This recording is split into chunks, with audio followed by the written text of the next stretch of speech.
Hostel की डरावनी रात। रात का समय था। हॉस्टल की बत्तियां बुझ चुकी थीं। चारों तरफ खामोशी का आलम था, जैसे सब कुछ किसी रहस्य के पर्दे के पीछे छिपा हो। हॉस्टल के पुराने कमरे, घिसी हुई दीवारें और लंबे गलियारे अपने आप में एक भयानक एहसास देते थे। इस हॉस्टल में अक्सर अजीब घटनाएं होती थीं, पर कोई भी उन्हें खुलकर मानने को तैयार नहीं था। राहुल, विवेक और स्नेहा इस हॉस्टल के नए छात्र थे। उन्हें आए हुए अभी कुछ ही हफ्ते हुए थे और वे हॉस्टल की पुरानी कहानियों के बारे में सुन चुके थे। कहा जाता था कि हॉस्टल के कमरे नंबर 306 में कुछ अजीब होता था। बहुत से छात्रों ने उस कमरे में असामान्य गतिविधियों की बात की थी, पर किसी ने कभी खुलकर कुछ नहीं बताया। एक रात राहुल, विवेक और स्नेहा हॉस्टल के कॉमन रूम में बैठकर बातें कर रहे थे। बाहर घना अंधेरा था और रात के 10 बज चुके थे। अचानक स्नेहा ने कहा, तुम लोग जानते हो हॉस्टल का 306 नंबर कमरा बंद क्यों रहता है? राहुल हंसते हुए बोला, अरे यार, ये सब बेकार की बातें हैं। भूत प्रेत जैसी कोई चीज नहीं होती। ये सब कहानियां हैं जो पुराने छात्रों ने बनाई हैं ताकि नए छात्रों को डराया जा सके। विवेक ने राहुल की बात से सहमति जताई। हाँ, मैं भी नहीं मानता। अगर सच में कुछ होता तो अब तक कोई तो कुछ साबित कर ही देता। स्नेहा ने उन्हें चुनौती देते हुए कहा, तो क्या तुम दोनों उस कमरे में रात बिताने की हिम्मत रखते हो? राहुल और विवेक एक दूसरे की तरफ देखकर मुस्कुराए। राहुल ने कहा, ठीक है, हम 306 नंबर कमरे में रात बिताएंगे और अगर कुछ भी अजीब हुआ तो हम मान लेंगे कि इस हॉस्टल में कुछ है। सभी ने तय किया कि उस रात राहुल और विवेक कमरा नंबर 306 में रहेंगे और स्नेहा उनके साथ नहीं जाएगी, पर सुबह आकर देखेगी कि क्या हुआ। तीनों ने हिम्मत जुटाई और हॉस्टल की तीसरी मंजिल की ओर बढ़ने लगे। तीसरी मंजिल पर पहुंचते ही वहां की सन्नाटी और ठंड ने उनका स्वागत किया। हल्की सी सीलन भरी बदबू और घबराहट उनके मन में बढ़ने लगी। कमरा नंबर 306 एक पुराने जंग लगे ताले से बंद था। विवेक ने ताले को तोड़ने के लिए हॉस्टल के चौकीदार से चाबी चुराई थी। उसने चाबी ताले में डाली और दरवाजा खोला। दरवाजा धीरे धीरे चीखते हुए खुला, जैसे कोई पुरानी आत्मा अपने बंद दरवाजे को छोड़ने के लिए मजबूर हो रही हो। कमरे के अंदर का दृश्य और भी भयानक था।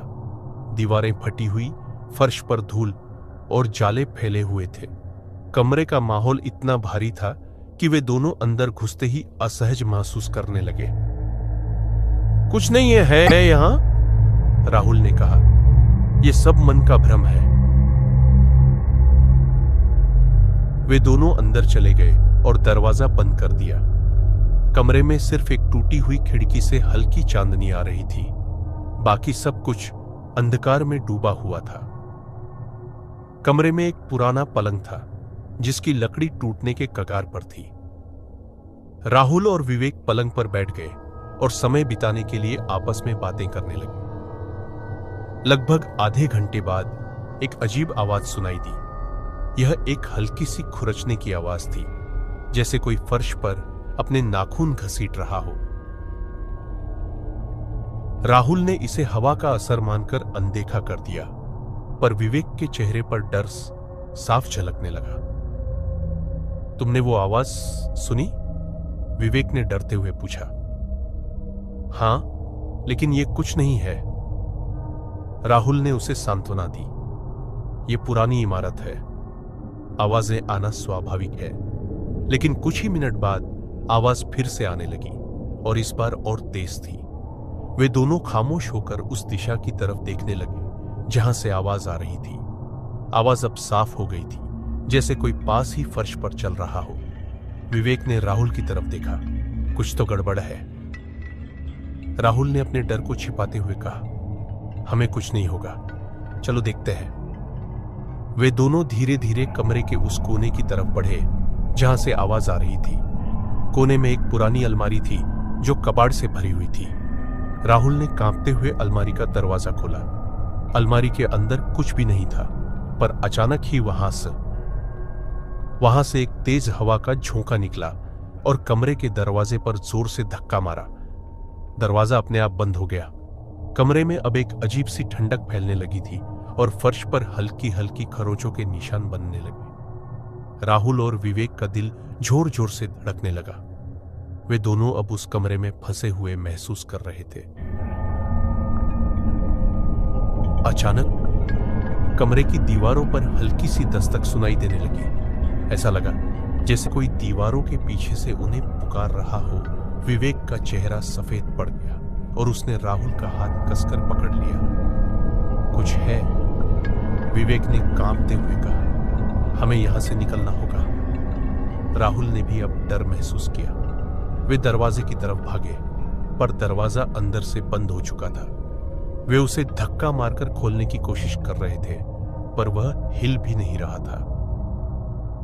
तभी कमरे में हल्की हल्की सरसराहट की आवाजें आने लगी। ऐसा लग रहा था जैसे कोई अदृश्य शक्ति धीरे धीरे उनके करीब आ रही हो। कमरे का तापमान गिरता जा रहा था और दोनों की सांसें रुकने लगी। अचानक एक जोरदार धमाका हुआ और कमरे की खिड़की खुद ब खुद खुल गई। तेज हवा के झोंके से कमरा गूंज उठा। राहुल और विवेक को ऐसा लगा जैसे कोई अदृश्य शक्ति उन्हें कमरे से बाहर खींच रही हो।